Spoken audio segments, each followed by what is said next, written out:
Yes. Cheers to everybody who's drinking along with Woo! us with this bread. Cheers. So, Danielle, let me put Yes, this down. honey. I am so excited to chat with you today. Yay. So let's get into it. Danielle, please tell us how exactly you got your start. Not, you know what? I'm not even going to start there. What exactly inspired you to get into media? Listen, I also have my brunch, so I hope this is Oh, go ahead, girl. Go okay. ahead. I had a big breakfast, so I forgot I didn't eat. Yeah. So. You did. I was like, should I be making brunch? No, you can. You can. Everybody else can eat. I had breakfast already like 3 hours Oh, ago, and my oh, stomach is oh, like good. I worked out tearing. today, so I felt really good about Good. that. Good. So what got me started in media? Yeah. Wow. Okay. I think it was just me having to pivot because once I started in college, my guidance counselor told me basically I wanted to be a writer. And so I was like, had this master plan of majoring in English, and she was just like, I think you should, really consider something else and maybe think about, writing as a minor or something like that. And so once I got to school, I was like, okay, I'll do psychology. And I got a D in that first class. So I It's okay. It decided. happens to the best of us. It happens to the best of us. So I was like, ooh, a D, honey. So I had to pivot. And from Mm. there, like I was taking some communications courses as part of like, prerequisite requirements for graduation. And I ended up loving this media class that I was in. And I decided it was media studies. And it was just studying how the media affects the world, essentially. Mm. And I was like, this is really cool. And so as I started like looking into the communication major, I found journalism. And I was like, this is kind of like psychology, except like Mm-hmm. when people tell me stuff, I get to retell it. Right. So I thought that was a cool part of it, and being able to help shape a narrative and tell a story and interview people and tell it, like I fell in love with that. Mm. So that was like my introduction into media when I decided and found that major in college. So when you were doing that in college, we're gonna walk through your process. Okay. So when you went through college, you started to work with journalism. What steps did you take to make sure that you were set after you graduated, or did you take any steps? I know me personally, I didn't, and I had to suffer through that. But a lot of people did, and I wanted to know like what steps you took while you were in college that a lot of girls here that are in college now might be able to learn from. Yeah, so because I wasn't sure that that's what I wanted to do when I went to school. It wasn't that I was looking for a journalism school, and a J school. I wasn't looking for anything like that. So I didn't know whether or not my school had a great journalism program, and it turns out that Mm. they did. Ours was intensive in that we got a chance to, when we were on certain classes, there were labs. And Okay. so, like how you would be in a chemistry course and you would have to also take a lab and actually mix things together, journalism had a lab where you would actually work in the newspaper, the school newspaper, or the school magazine. And so I got a chance to work with both of those publications. I would always suggest, whether you're in school or whatever, like work on a publication, see how Uh, it works, see how the sausage is made, understand the hierarchy, understand, how you report to editors, how editors report to editor-in-chiefs, understand how stories are formed and edited and collaborated, how to collaborate with other writers and editors. So I think that was like one of the major points of like learning what I learned like in school as far as journalism was concerned, and being in those classes. It really gave me like those real life experiences that you don't get a lot of wealth of that a lot of times. Like internships are great. But again, like you're just in a space where you're like, I need money. yeah. And whereas when you're in school already and you're doing these things, I think it's purposeful to intern and to insert yourself into those type of spaces that allow you to practice on the job. Yes. Once you graduated from college, what was your first, what were you able to get anything when you graduated? Or, was it a struggle? And what was your first opportunity you had? Yes. Yes, it was a struggle upon graduation because I'm from North Carolina. I went to college in North Carolina. So moving here to New York City was a struggle. But I did it by myself. I got in a U-Haul truck, a budget truck actually, and made the drive up here. And I think what really kept me going was knowing that I had to. I knew that I had to make something of these choices that I made, as far as like, okay, I'm going to be a journalist. I'm going to do this. I'm going to move to New York. And so I was emailing a bunch of people, like a friend of mine, because I also have a theater degree. So well, I have a yeah, minor, but I ended up double majoring because I had taken a lot of theater classes. So I'm a theater head. And so one of my colleagues or classmates, she told me that her sister had also made the move to New York to start her own PR company. And I was like, I don't know what that is, but okay. Like, I didn't know what it was at the time. Lo and behold, I would end up working very, very close with PR companies, especially hers. Because hers turned out to be 135th Street Agency. Shout out to Septosa Foster. But yeah, so that was my friend's sister. And Septosa talked me through, like, you know, what it means to move to New York and to get your bearings together and to hustle and to this and to that. And she was like, I have a lot of contacts. I'll share those with you.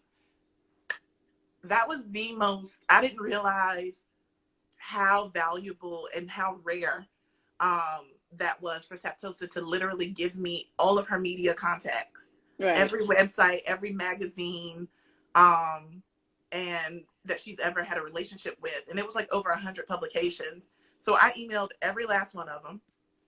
And I was like, hi, I'm a writer.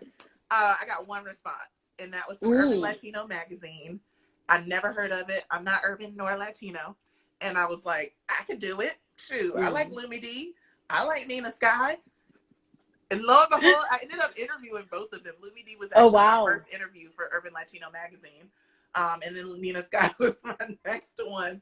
And so I took that as a chance. You know, somebody literally said, like, here, yeah, come hit us up when you move here. Like, we'll let you write some things. It wasn't like, hey, I have a job for you with benefits. And it was just like, hey, girl, you can write if you want. And so I took that. And I started writing with them, and I was freelancing. Well, I was temping at temp agencies, working at odd jobs here and there.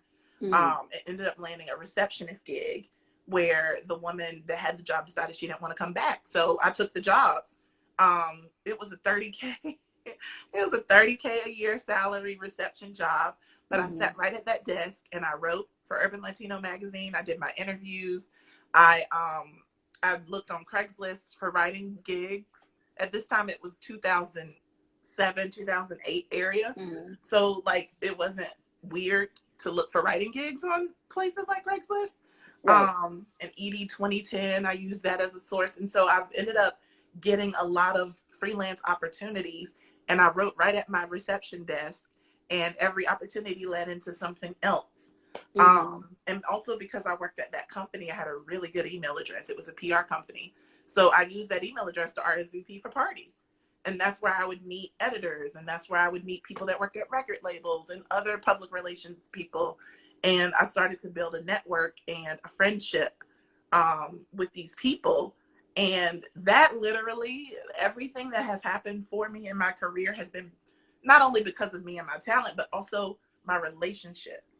People that are really valuable, and I had no idea that they would be. And we've come through this career together, these years together. And it's just been awesome to be able to tap into people who I've built these relationships with. So that's what's really gotten me anywhere. Yes. Yeah. So relationships are very important. I feel like that's one thing that's been stressed this entire week with our very the important series that we've been doing. That making sure that your relationships are very important with people that you want. Well.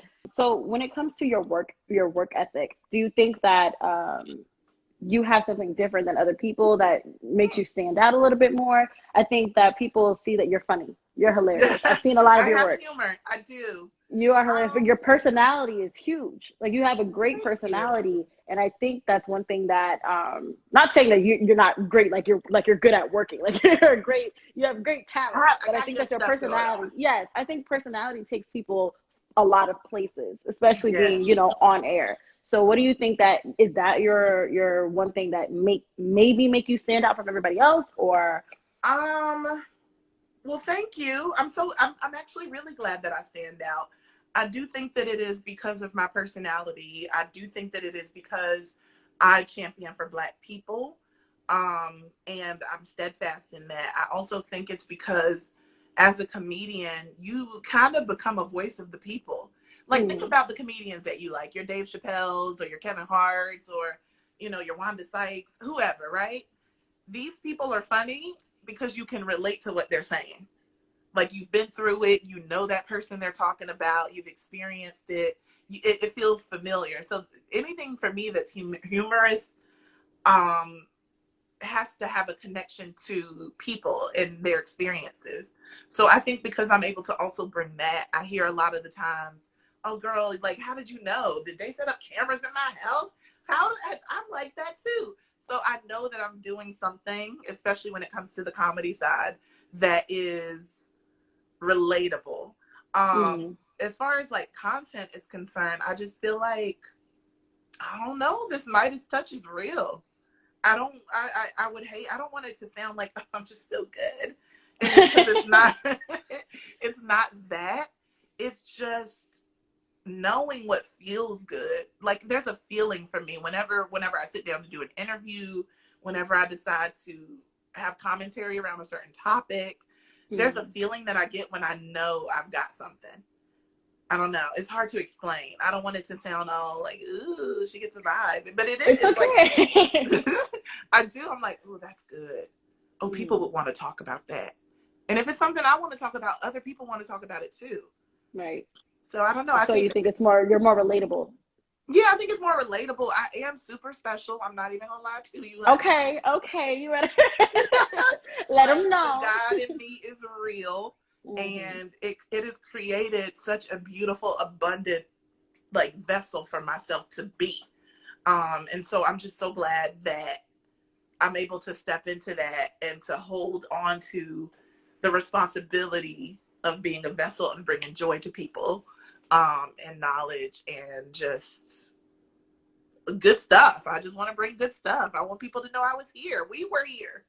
Yes, yes. So I have two questions, that kind of, they can flow into each other in your answer. Okay. So the first question is was there ever a point where you were like, I don't know if this is for me. I don't know, maybe I should stop here. I don't think this is gonna work out for me. And then my second question would be, at what point did you have that moment, like, oh yeah, this is my space. This is where God put me, and this is where Um, I belong. ooh, that question is loaded, honey. I've had several moments, several pieces of evidence that have said to me, girl, this ain't you. Hmm. Um, and it's been because of my size. It's been because of my appearance. I don't look like that cookie cutter image, of like, well polished journalist, news anchor. Like, I was never that girl. Hmm. And so when I first started doing a lot of stuff or tried to do a lot of stuff on camera, I was told, even by a former boss, like, this ain't gonna work. Not you on camera. And so it was discouraging because I was like, oh, okay. Um, but I didn't let it stop me. I kept creating. And just because someone didn't think that I belonged on camera doesn't mean that I didn't do good work. And so I still kept doing my good work. And Hmm. at the next job, I was told to get on camera, because I was just going to stay behind and keep producing and keep just delivering. And then I was told to get on camera. And then I had an executive producer, shout out to Brooke Mentors, who told me, I just want to see you do stuff. Like, you are entertaining, it's informative. I just love it. She was like, come up with something. And so I came up with Judge of Characters. And Judge of Characters, when I was at The Root, was a weekly video series that basically took down white supremacy, championed blackness, and got a lot of attention. I would go from 1 million views to 7 million views. Hmm. And this would be me talking about us. And I knew I had something. Like, I knew it. I knew it the minute that I saw the numbers shoot up. even before that, putting it to, because you know I'm a one woman show. So I do the producing, I shoot it, I edit it, I do this, I do that. So even in putting it together, I was like, this is something. And I did judge of characters for a year, and it constantly did well. And so I knew in that moment, like, this is the kind of content that I'm great at. This is the stuff that people like. And so that kind of, the root really helped me find my voice and find a space that I fit really well in. So those moments, they come all the time where I'm getting challenged, or because I talked about white supremacy a lot, I'm getting death threats, or, you know, people saying a lot of things about me personally. But those opinions, like, for every one of them, there's 10,000 other, oh my God, thank you for this. Yeah. I got a personal thank you from Emmett Till's cousin. Wow. And I was like, is this a real person? but I met this girl, and I was just like, wow, this is incredible. And it's because I did a piece around Emmett Till, and the woman who basically got him killed lied about, you know, what Emmett had done in that moment. And so those are the types of things that I hold on to more so than the negativity. And here recently, working at a place like Essence, dream come true until it wasn't. And I had to make a choice. Am I going to continue on in this space because it's my dream, or do I go and figure out what else I can do? So as you can see, I left and figured out what I could do. And that gave me a moment of knowing that I'm in the right space, because what I have created for myself, content-wise, with Be Like, my commentary series, my comedic commentary series. That's hard to say when you've been drinking tequila. Girl. I was like, get it out, girl. But also my interview series, Real Quick, where already I've had Idris and Sabrina Elba. I've had Lena Waithe. I've had Cynthia Erivo. On Monday, I'll be talking to Michael Arsenault. And we have some really awesome people coming up for that. And that is what I created. So if I ever needed any more evidence that I'm in the right space and that I'm in my path and I'm walking through a purpose here, that is it. For everybody in here watching, I really want y'all to know, like, there is nothing more blissful than being in your purpose and walking in it and obeying, because it becomes this, like, not that it ain't gonna be hard or whatever, or things won't come up, but there's like an effortless ease that happens when you are in your lane, when you're doing what you're supposed to be doing. And the effort, like, I'm working hard now because I do all my own stuff, but the effortless ease that has come with me producing this content and bringing forth these interviews, like, I'm just like, okay, I'm doing it. I'm in the right space. Yes. The amazing words, great words. I'm feeling a little inspired. Just a little. I'm feeling a little inspired. So let's talk about some of the struggles you think that you may have faced with everything that is against you, being a woman, being a Black woman, and even I know you mentioned before your size. What are some of the things that you think that you have struggled because of those reasons?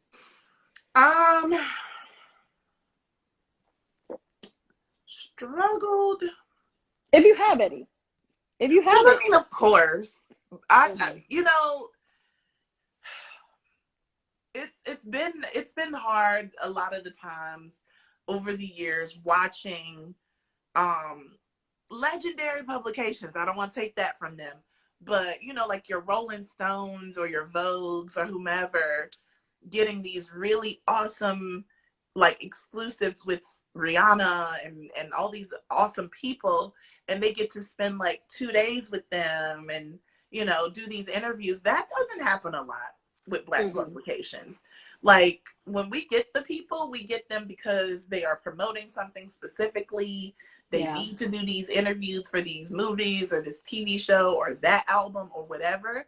It's very rare that we just get the offer of being like, oh, Rihanna would love to sit down with Essence for 2 hours and talk about XYZ. We don't get those type of opportunities, honestly, and that's for a Mm-hmm. legacy 50 years in the making Essence brand. You know what I Right, mean? right. So knowing that and stepping out on your own, it's hard to deal with that. But at the same time, that's why I was like, struggle. I have a very specific and special journey. Like I'm able to still have these relationships with so many people that I have built over the years. Mm-hmm. And so like if I want to reach out to somebody, I can, and usually I get a yes. So it's nice to like have that, but I also know in the back of my mind, Black publications aren't typically the first thought of or the priority of Mm-hmm. a lot of these people. Little by little, we're chipping away at it. Like when people see me on the carpet, that's another thing too. Like I stand out. I don't look like a lot of the people that do this. You know what I Right, mean? And so when you see me on the carpet, you see me from the right. big blonde hair to the outfit to the size myself. And so I'll get Michael B. Jordan's attention. You know what I mean? I'll get Tiffany Haddish's attention. I'll get them to Mm-hmm. go, oh, hey. Yeah, and so I'll get those moments. But that comes from a lot of work and a lot of being assertive and presenting good work. Because ain't Yeah. nobody gonna fall all over themselves trying to get to you if you've done crappy work or said some stuff about them, or you know what I mean? So those moments, they happen a lot. Racism is real. Absolutely. And it is deep. And publicists are usually white. Mm. And so with the hard WH, White. white. Say it with me, guys. Yes. White. White. Yes. So they don't see the value. You know what I Mm-hmm. mean? They see a microphone with an E and an exclamation point. They running. Yeah. And E is on the carpet, and they might give you 5 seconds of that report later in the on the program when you watch it. Yeah. The Root, Essence, Hello Beautiful, Hip Hollywood, like all of these sites, they're gonna give you the full 3 minutes that we got with Mm-hmm. Michael B. Jordan because we Right. don't get that, and we flip that stuff into a full story. Whereas your E's and your Access Hollywoods, like they be wanting that one little clip, that one little, Yeah. oh yeah, Beyonce's pregnant.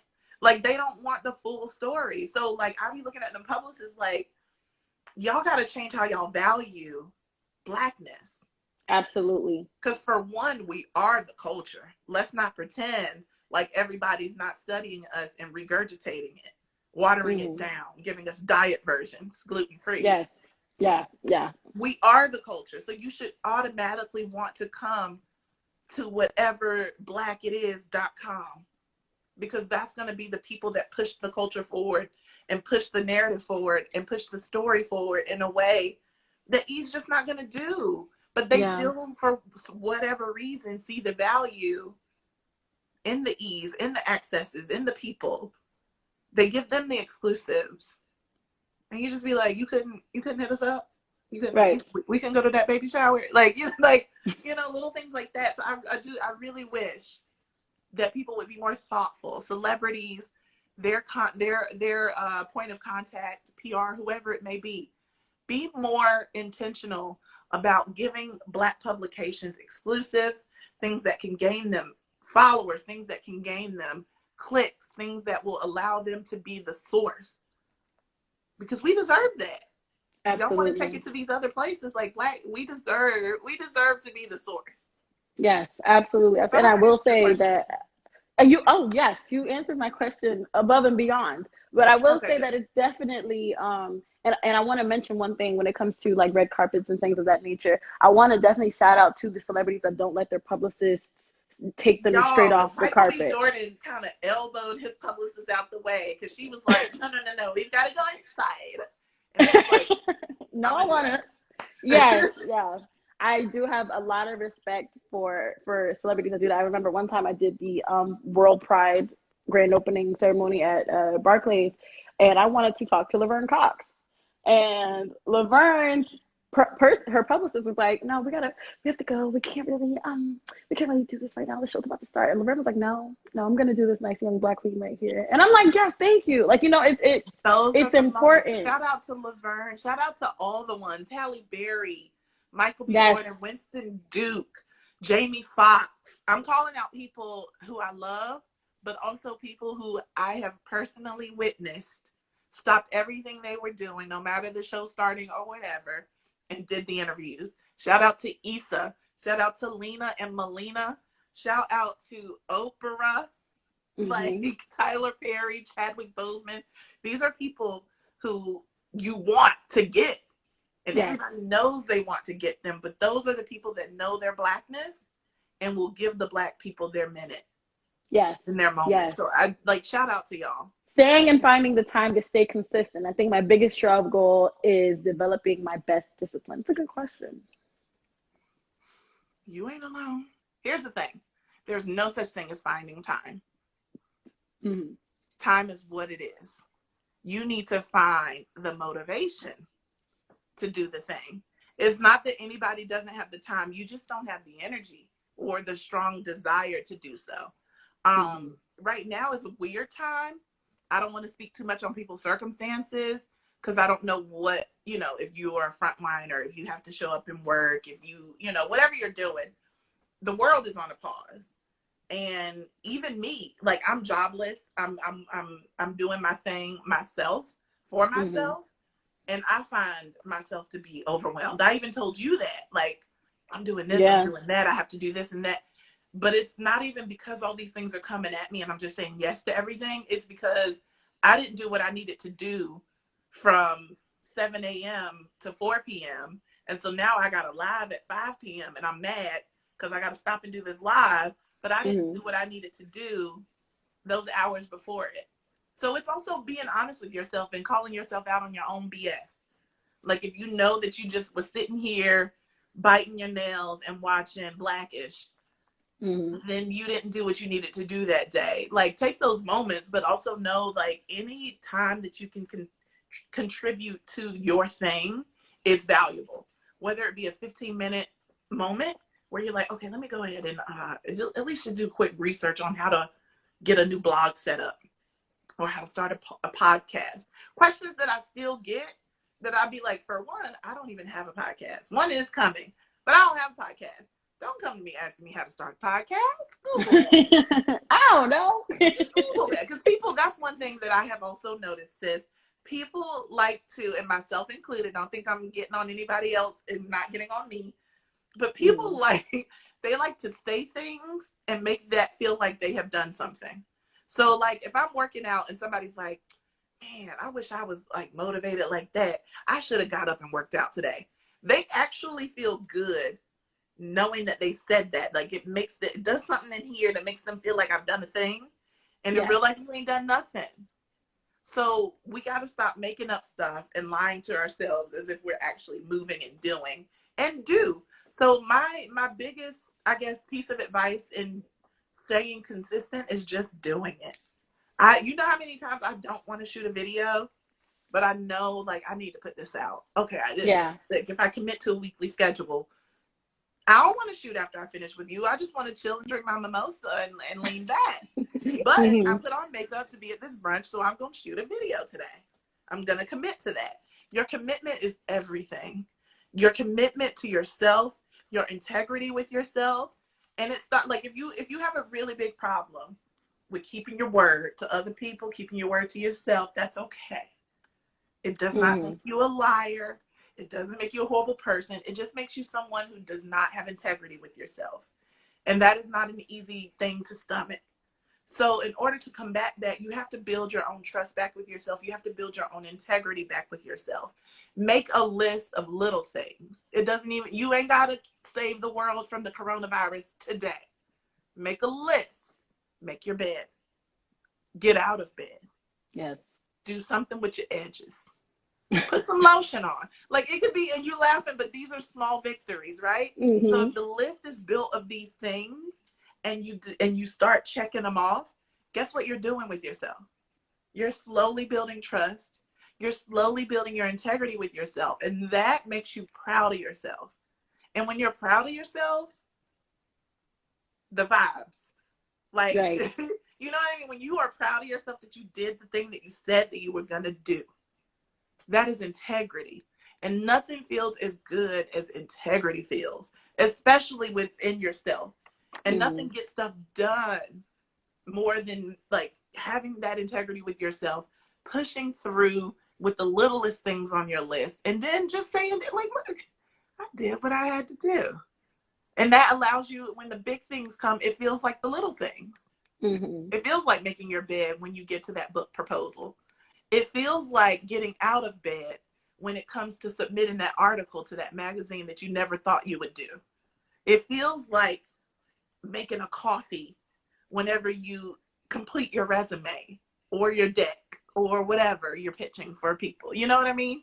Yeah. So I think it like that is the biggest part of, back to the original question, of staying consistent. I think it was staying consistent in the discipline. Just create integrity for yourself. Do what you say you won't do, baby. No, thank you so much for joining us today on Black Girls in Media. I hope everybody picked up a Yeah. bucket, got a little, you know how the strippers got the cash bag, got your little cash bag and put the Exotic gems in dancers, all it. right? Sorry, the exotic dancers. They got their cash bag. I hope you picked up the gems and put them in your cash bag. I hope Yes. everybody picked up everything and was able to apply anything to their lives. Danielle, you are inspirational. Someone said you should write a book. I agree. Oh, You need girl, to write a she's book. writing. The Yes, proposal is being, listen, my initial yes, pitch was accepted. I have a yes, publisher. I am working on the proposal. I ain't told a lot of people about that, but I want y'all to know a book is coming, and it's going to be what you yes. think. It's going to be We what you think love it is. that. Love that. So we are all Yes. looking forward to the greatness of Danielle Young. I know we're gonna see you. You're gonna be Oprah's gonna call you up, be like, hey Danielle, I need you to You know she come talk follows to me me on real quick. Twitter, right? I saw she tweeted you. I One of the saw that. 300 people that she follows, that Oprah follows on Twitter. Glad to be in the number. Um, I'm special. I'm gonna So be I doing some mean, work with OWN pretty soon, and I think yes. that, it's gonna, it's Oprah. I, Oprah ain't got no again, choice, honey. At this point, oh, okay. Okay. Again, Danielle, I'm speaking it into the universe. I wish nothing but success for you. I thank uh, you so much, Danielle. Thank you so this much. was I so appreciate it. fun. Yes. Thank you See you guys. guys.